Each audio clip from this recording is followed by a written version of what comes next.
देखो बेटा, vector and scalar quantity, vector and scalar quantity दो टाइप की क्वांटिटी है, वेक्टर क्वांटिटी और स्केलर क्वांटिटी। ऐसी क्वांटिटी जिसको रिप्रेजेंट करने में हमें केवल क्वांटिटी की आवश्यकता होती है, उसे हम कहते हैं स्केलर क्वांटिटी। केवल मॉडुलस चाहिए, हमें मैग्नीट्यूड केवल चाहिए, ऐसी क्वांटिटी को कहते हैं स्केलर क्वांटिटी। और ऐसी क्वांटिटी जिसको रिप्रेजेंट करने में हमें मॉडुलस के साथ साथ डायरेक्शन की भी आवश्यकता होती है, तो उसको कहते हैं वेक्टर क्वांटिटी। जैसे हम मार्केट से बेटा 1 किलो राइस या 1 किलो आटा ये हम अगर बाय करते खरीदते हैं, तो ये क्वांटिटी कैसी है? स्केलर क्वांटिटी, क्योंकि इसमें हमें डायरेक्शन की जरूरत नहीं है। लेकिन अगर हम ये कहें कि 5 किलोमीटर ईस्ट, 2 किलोमीटर राइट, या इस तरह से हम कोई क्वांटिटी को यूज कर रहे हैं जिसमें हमें डायरेक्शन और मैग्नीट्यूड दोनों की आवश्यकता पड़ती है बताने के लिए, तो उस टाइप की क्वांटिटी को हम कहते हैं वेक्टर क्वांटिटी। ये सब शुरू से पढ़ाया जाता है, 6-7 से पढ़ाया जाता है कि वेक्टर क्वांटिटी क्या है, स्केलर क्वांटिटी क्या है। अब बात हम लोग करने जा रहे हैं केवल वेक्टर की। हमारा चैप्टर है वेक्टर्स। वेक्टर को कैसे रिप्रेजेंट करते हैं? अभी जब मैंने ये कहा कि किसी वेक्टर क्वांटिटी को में मैग्नीट्यूड और डायरेक्शन दोनों होता है, तो वेक्टर क्वांटिटी को रिप्रेजेंट कैसे करते हैं, उसके लिए एक एरो यूज किया जाता है। जैसे ये एरो है बेटा, यह एक वेक्टर क्वांटिटी को रिप्रेजेंट करता है जिसमें इसकी जो लेंथ है एरो की, वह उसका मॉडुलस है, और ये एरो उसके डायरेक्शन को रिप्रेजेंट करता है।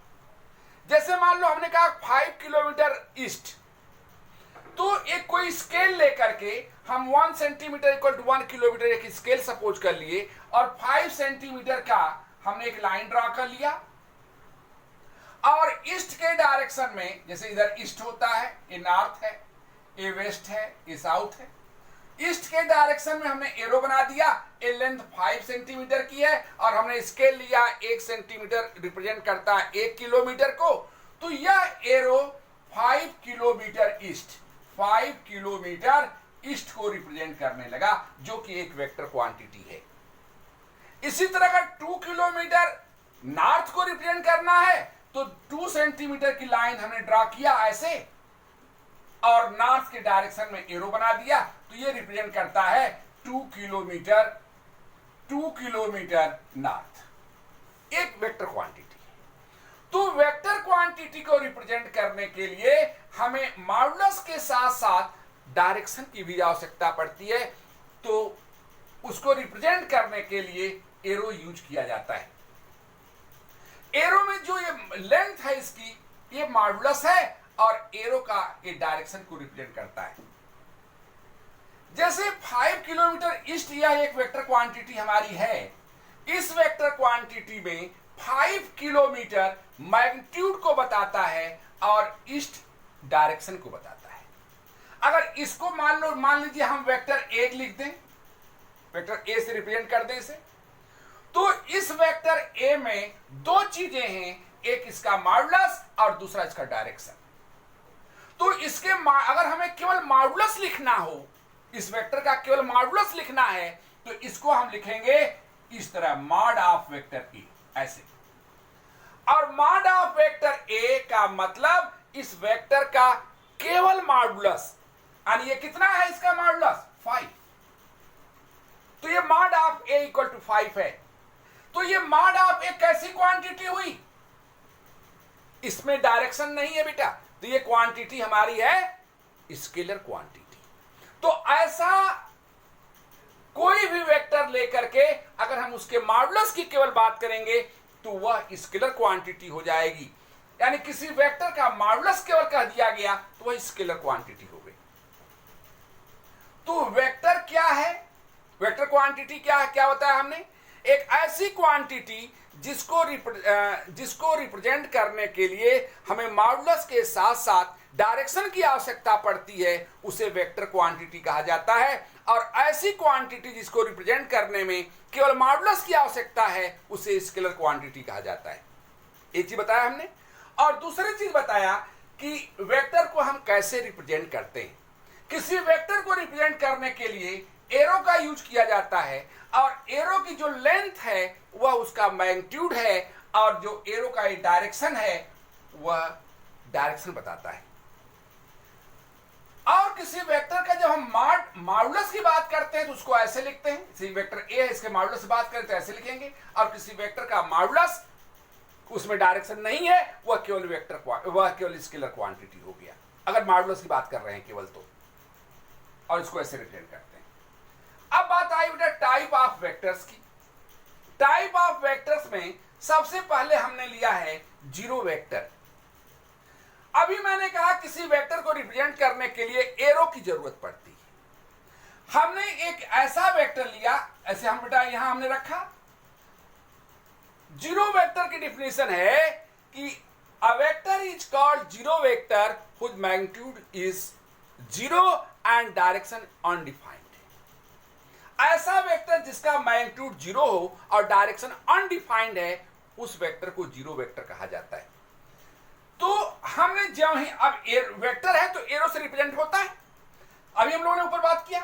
तो जो ही हम यहां से पॉइंट रख करके पेन का और आगे बढ़ना चाहेंगे तो उसमें कोई लेंथ कुछ लेंथ आ जाएगी, और लेंथ आ जाएगी तो उसका मैग्नीट्यूड कुछ आ जाएगा। लेकिन इन्होंने कहा क्या कि ऐसा वेक्टर जिसका मैग्नीट्यूड जीरो है उसे जीरो वेक्टर कहा जाता है। तो बेटा इसका मतलब जीरो वेक्टर केवल एक पॉइंट से रिप्रेजेंट होता है और इसका डायरेक्शन फिक्स नहीं है। डायरेक्शन है, वेक्टर क्वांटिटी है तो डायरेक्शन तो है, लेकिन वो डायरेक्शन अनडिफाइंड है, किधर है ये नहीं बताया जा सकता। तो जीरो वेक्टर एक ऐसा वेक्टर है जिसका मैग्नीट्यूड जीरो है और डायरेक्शन अनडिफाइंड है। दूसरा यूनिट वेक्टर। किसी वेक्टर का यूनिट वेक्टर, जैसे कोई वेक्टर है जिसका मैग्नीट्यूड 1 है तो उस वेक्टर को हम यूनिट वेक्टर कहते हैं। जैसे बेटा ये वेक्टर ए था, इसका मैग्नीट्यूड कितना था 5। अगर इसका मैग्नीट्यूड 1 रहा होता केवल 1 सेंटीमीटर, ऐसे डायरेक्शन वही हो और मैग्नीट्यूड 1 हो जाए तो इस वेक्टर का यूनिट वेक्टर कहते हैं। यानी यह डायरेक्शन जो ए का था वही यहां भी है, डायरेक्शन वही है, मैग्नीट्यूड इसका 1 हो गया तो इसी वेक्टर को इस वेक्टर का यूनिट वेक्टर कहा जाएगा और इसको ए कैप से डिनोट किया जाएगा, ऐसे ए कैप। यानी ए कैप वेक्टर ए का यूनिट वेक्टर है। ए कैप वेक्टर ए का यूनिट वेक्टर है, इसका मतलब डायरेक्शन इस वेक्टर का ए कैप का डायरेक्शन वही है जो ए का है, लेकिन मैग्नीट्यूड 1 है, इसको यूनिट वेक्टर कहा जाता है। ए कैप से डिनोट करते हैं और इसकी वैल्यू होती है vector A upon mod of vector A. अब देखो बेटा समझो इसको, वेक्टर ए इसमें दो चीजें हैं, इसका मैग्नीट्यूड है और इसका डायरेक्शन है, और इसमें क्या है केवल मैग्नीट्यूड है। तो मैग्नीट्यूड इनटू डायरेक्शन दो चीजें हैं और यहां केवल मैग्नीट्यूड है, मैग्नीट्यूड से मैग्नीट्यूड कैंसिल होकर के 1 बचा और डायरेक्शन बचा। यानी ए कैप एक ऐसा वेक्टर हुआ जिसका डायरेक्शन तो वही है जो ए का है, लेकिन मैग्नीट्यूड 1 है और इसको ए कैप से डिनोट करते हैं। ए हुआ यूनिट वेक्टर। किसी वेक्टर का यूनिट वेक्टर इक्वल टू वह वेक्टर और उसका मॉडुलस अपान उसका मॉडुलस। तीसरा है कोलिनियर वेक्टर, इसको पैरेलल वेक्टर भी कहा जाता है। दो वेक्टर ऐसे हों या 3 वेक्टर ऐसे हों जिनके जो लाइन ऑफ एक्शन है जिससे एरो रिप्रेजेंट किया गया है, अगर ये लाइनें पैरेलल हैं वेक्टर की तो इनको पैरेलल या कोलिनियर वेक्टर कहा जाता है। जैसे बेटा ये वेक्टर कहें तो भी पैरेलल है, ये वेक्टर इसको कहें तो भी पैरेलल है, क्योंकि लाइनें कैसी हैं इनकी पैरेलल है। तो ये तीनों वेक्टर पैरेलल हैं।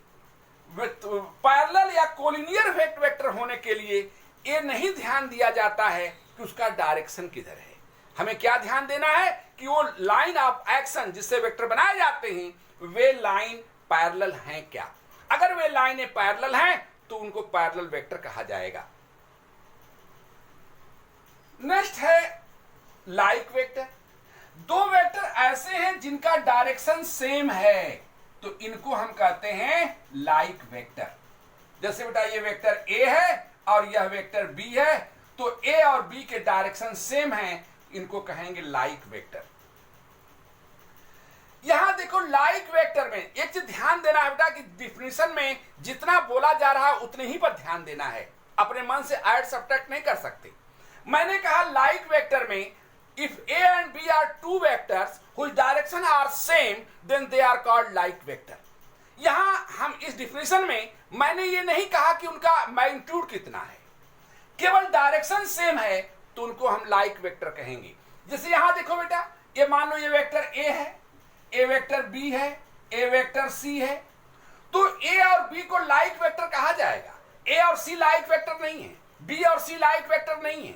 लाइक वेक्टर का मतलब डायरेक्शन सेम है तो उनको लाइक वेक्टर कहेंगे, और अगर लाइनें पैरेलल हैं तो उनको पैरेलल वेक्टर कहेंगे। यहां ए बी को हम लाइक वेक्टर भी कहेंगे और पैरेलल वेक्टर भी कह सकते हैं क्योंकि लाइनें पैरेलल हैं। अनलाइक वेक्टर, अगर दो वेक्टर ऐसे हैं जिनके डायरेक्शन अपोजिट हैं तो इनको कहते हैं अनलाइक वेक्टर। जैसे ये वेक्टर ए है, इसका डायरेक्शन इधर है, ए वेक्टर बी है, इसका डायरेक्शन इधर है, तो ये दोनों डायरेक्शन दोनों वेक्टर अनलाइक वेक्टर कहे जाते हैं। Like vector, unlike vector, parallel vector, इनमें मैग्नीट्यूड की बात नहीं की जा रही है। पैरेलल वेक्टर में केवल क्या देखना था, लाइनें पैरेलल होनी चाहिए। लाइक वेक्टर में क्या देखना था, वेक्टरों के डायरेक्शन सेम होने चाहिए। अनलाइक वेक्टर में क्या देखना था, उनके डायरेक्शन अपोजिट होने चाहिए। निगेटिव वेक्टर, नेक्स्ट आ गया निगेटिव वेक्टर। अब यहां देखो दोनों चीजें आने लगी। अगर दो वेक्टर ऐसे हैं, ये वेक्टर ए है और ये वेक्टर बी है, ए और बी के मैग्नीट्यूड लेंथ दोनों के सेम हैं लेकिन डायरेक्शन अपोजिट हैं, तो ये दोनों वेक्टर एक दूसरे के निगेटिव वेक्टर कहे जाएंगे।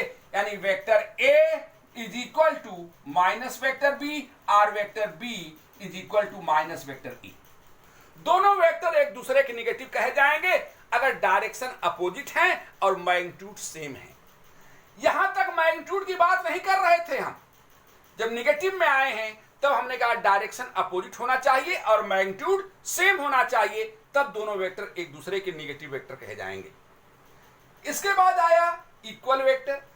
अगर दो वेक्टर ऐसे हैं जिनके डायरेक्शन और मैग्नीट्यूड, ए वेक्टर ए है, ए वेक्टर बी है, इनके डायरेक्शन भी सेम है और मैग्नीट्यूड भी सेम है, तो इनको हम इक्वल वेक्टर कहते हैं। वेक्टर ए और वेक्टर बी को इक्वल लिखते हैं। इसके बाद है कोइनिशियल वेक्टर। दो वेक्टर ऐसे हों जो कि एक ही, दो या कई वेक्टर ऐसे हों जो एक ही पॉइंट से स्टार्ट किए जा रहे हों, ये सारे वेक्टर कोइनिशियल वेक्टर कहे जाते हैं। कोइनिशियल वेक्टर, इनिशियल पॉइंट, बेटा ये वेक्टर के ये पॉइंट इनिशियल कहे जाते हैं, ये टर्मिनल कहे जाते हैं। हर वेक्टर में ये इनिशियल है, ये टर्मिनल है, ये इनिशियल है, ये टर्मिनल है, ये इनिशियल है, ये टर्मिनल है, ये इनिशियल है, ये टर्मिनल है। तो कई वेक्टरों के इनिशियल पॉइंट अगर एक ही पॉइंट पर हों तो उनको कोइनिशियल वेक्टर्स कहते हैं।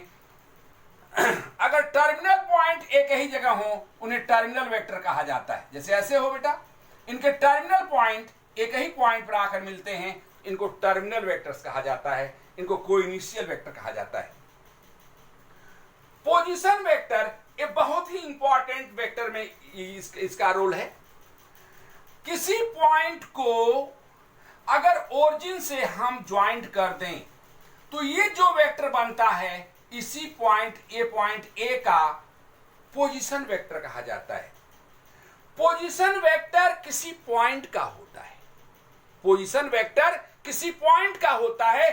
ओरिजिन से उस पॉइंट को ज्वाइंट कर दें और डायरेक्शन उस पॉइंट की तरफ बनाएं तो जो वेक्टर ए बनेगा, यह जो वेक्टर बना, इसी वेक्टर को हम वेक्टर ए का, इस पॉइंट का पोजीशन वेक्टर कहते हैं। किसी पॉइंट का पोजीशन वेक्टर का मतलब ओरिजिन से उस पॉइंट को ज्वाइंट करिए और डायरेक्शन उस पॉइंट की तरफ कर दीजिए, उसी को हम उस पॉइंट का पोजीशन वेक्टर कहते हैं। अब देखो बेटा, वेक्टर अलजेब्रा, वेक्टरों को कैसे ऐड करते हैं, सब्ट्रैक्ट करते हैं, मल्टीप्लाई करते हैं, ये सारी बातें। एक चीज ध्यान दो, जैसे हम लोग अभी कुछ समय पहले मैट्रिक्स सिस्टम पढ़े थे, न्यूमेरिकल बेटा, हमसे नंबर सिस्टम था जो कि प्राइमरी से पढ़ाया जाता है, नंबरों को ऐसे ऐड करते हैं, सब्ट्रैक्ट करते हैं, सारी चीज प्राइमरी शुरू की जाती है। मैट्रिक्स अभी हम लोगों ने 12th में पढ़ा है, मैट्रिक्स कैसे ऐड करते हैं, सब्ट्रैक्ट करते हैं। उसी तरह वेक्टर भी एक सिस्टम है। ऐसा नहीं कि जो नंबर सिस्टम के रूल्स हैं वे सारे रूल्स यहां यूज किए जाएंगे, ऐसा नहीं। इसके अपने रूल हैं, ये अपने रूल के अकॉर्डिंग इसको ऐड, सब्ट्रैक्ट, मल्टीप्लाई किया जाएगा। तो वेक्टर अलजेब्रा में एडिशन कैसे करते हैं? अभी हमने कहा कि वेक्टरों को रिप्रेजेंट करने के लिए एरो यूज किया जाता है। जैसे मान लीजिए ये वेक्टर ए है, ए वेक्टर बी है, हमें ए और बी को ऐड करना है। तो इसका तरीका है, वेक्टर ए को उसके मैग्नीट्यूड, उसके डायरेक्शन में बना लीजिए। हमने ट्रे बना लिया और ए के हेड से, इसको हेड पॉइंट, जिसको इनिशियल पॉइंट, टर्मिनल पॉइंट हम कह रहे थे, उसी को और भी एक नाम है, इसको हेड पॉइंट भी कहा जाता है। तो वेक्टर ए के हेड पॉइंट से दूसरा वेक्टर बी, उसके डायरेक्शन, उसके मैग्नीट्यूड में बनाइए, ए वेक्टर बी हो गया। और ए के टेल को बी के हेड से ज्वाइंट करिए और हेड की तरफ होगा, और ये जो वेक्टर बना यही इन दोनों वेक्टरों का सम है, यानी ये vector A plus vector B है।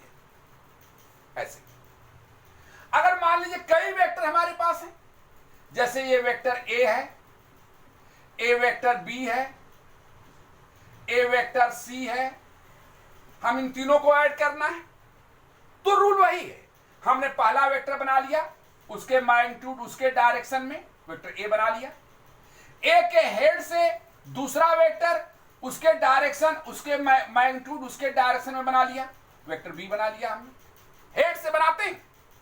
और बी के हेड से सी, वेक्टर सी के डायरेक्शन में, उसके मैग्नीट्यूड में वेक्टर सी बना लिए। और पहले के टेल को आखिरी के हेड से ज्वाइंट कर दिए और हेड की तरफ होगा। यही सारे वेक्टरों का सम है, vector A plus vector B plus vector C. ऐसे तो ये तरीका है वेक्टरों को ऐड करने का। पहला वेक्टर, उसके हेड से दूसरा वेक्टर, उसके हेड से तीसरा वेक्टर, उसके हेड से चौथा वेक्टर, ऐसे उसके वेक्टर को उसके डायरेक्शन, उसके मैग्नीट्यूड में ऐड करते चलें और लास्ट में पहले के टेल को आखिरी के हेड से ज्वाइंट कर दें। जो वेक्टर फॉर्म होगा वही वेक्टर उन सारे वेक्टरों का सम होगा। सब्ट्रैक्शन कैसे करते हैं बेटा? जैसे मान लीजिए ये वेक्टर ए है, ये वेक्टर ए है, ए वेक्टर बी है, हमें एक से बी को माइनस करना है। तो सब्ट्रैक्शन के लिए कोई अलग से रूल नहीं है। हम पहले माइनस वेक्टर बी बना लें। माइनस वेक्टर बी कैसे होगा? अभी हम लोगों ने पढ़ा कि नेगेटिव वेक्टर कैसे लिखा जाता है, डायरेक्शन केवल अपोजिट हो जाता है, मैग्नीट्यूड वही रहता है। तो अगर ये वेक्टर बी है तो ये वेक्टर माइनस बी हो गया, ये माइनस बी हो गया। तो ए से बी को माइनस करना है, यानी vector A minus vector B बताना है हमें, तो इसके लिए अलग से कुछ नहीं, यानी इसको ऐसे कर लें, vector A plus minus vector B. और वेक्टरों को ऐड करना हम जानते हैं। पहले वेक्टर ए बना लिया हमने, ए के डायरेक्शन और मैग्नीट्यूड में, फिर इसके हेड से माइनस वेक्टर बी बना लिए, इसके डायरेक्शन, इसके मैग्नीट्यूड में, और पहले के टेल को दूसरे के हेड से ज्वाइन कर दिए, यही vector A minus vector B हो गया। तो अगर एक वेक्टर दूसरे वेक्टर को माइनस करना है तो केवल डायरेक्शन अपोजिट करके नेगेटिव बना लीजिए, फिर ऐड कर दिए, वही इसका सब्ट्रैक्शन है।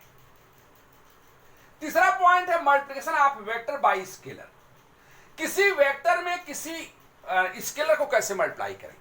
जैसे बेटा ये मान लीजिए वेक्टर ए है, ये वेक्टर ए है।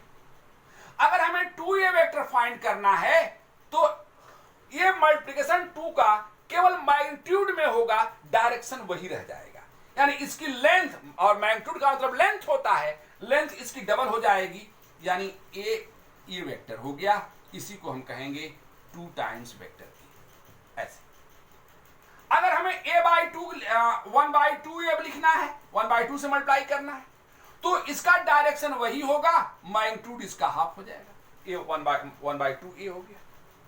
-3 वेक्टर ए लिखना है तो मैग्नीट्यूड इसका 3 टाइम्स हो गया, और माइनस लगने से डायरेक्शन अपोजिट हो गया। जब माइनस किसी वेक्टर में लग जाएगा तो डायरेक्शन अपोजिट हो जाएगा, तो ये वेक्टर -3 ए हो गया। ऐसे ये तरीका है किसी वेक्टर में किसी स्केलर से मल्टीप्लाई करने का। तो वेक्टरों को ऐड करना, सब्ट्रैक्ट करना, किसी वेक्टर से में किसी स्केलर से मल्टीप्लाई करना। अब चौथा पॉइंट है बेटा यूनिट वेक्टर आई जे के। ये फिजिक्स में भी तुम यूज करते रहते हो। ये आई क्या है? एक यूनिट वेक्टर है।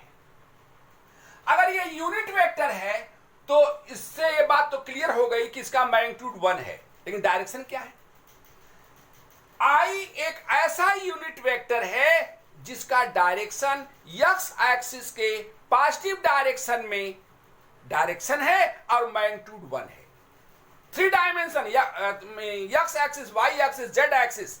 एक्स एक्सिस के पॉजिटिव डायरेक्शन में 1 यूनिट का अगर कोई वेक्टर है तो उसको आई से रिप्रेजेंट करते हैं। इसी तरह वाई एक्सिस के पॉजिटिव डायरेक्शन में 1 यूनिट का कोई वेक्टर है तो उसे जे से डिनोट करते हैं। और अगर जेड एक्सिस के डायरेक्शन में यूनिट वेक्टर कोई है तो उसे के से डिनोट करते हैं। और अगर आई जे के में वेक्टर लिखा गया है तो उसको कैसे ऐड सब्ट्रैक्ट करेंगे, ये और आसान है। जैसे बेटा मान लो vector A equal to 2i + 3j - 5k और vector B equal to i + 2j + 3k है, और हमें वेक्टर a + b फाइंड करना है। बहुत आसान है। i के साथ, j को j के साथ ऐड करके लिख दीजिए।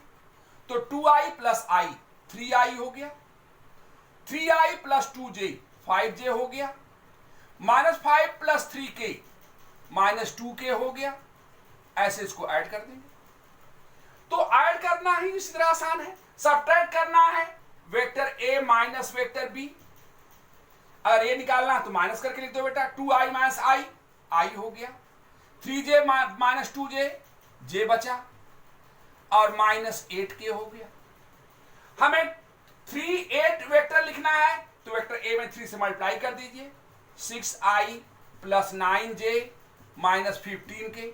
ऐसे तो आई जे के में अगर वेक्टर दिया है तो ऐड करना, सब्ट्रैक्ट करना, किसी नंबर से मल्टीप्लाई करना और आसान होता है। एक चीज और आता है बेटा, एक चीज ध्यान दो जरा,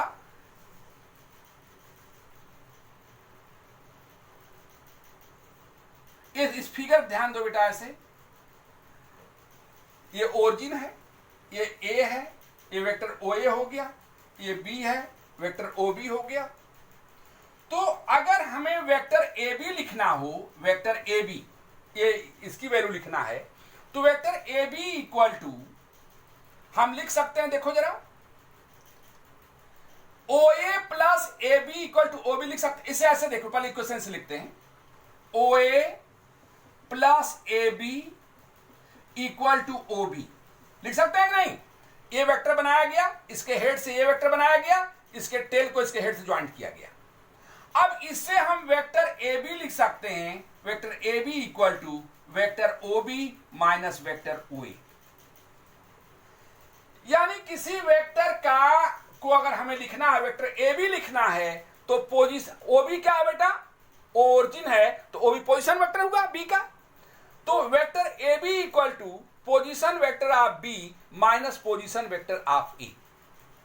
कहीं भी वेक्टर ए बी लिखना है तो बी का पोजीशन वेक्टर माइनस ए का पोजीशन वेक्टर। एक और फिगर याद रखना है जिसको सेक्शन फार्मूला तुम लोग बोलते थे, उसमें भी आता है बेटा। ये मान लो पॉइंट ए है, ये बी है, ये ओ है।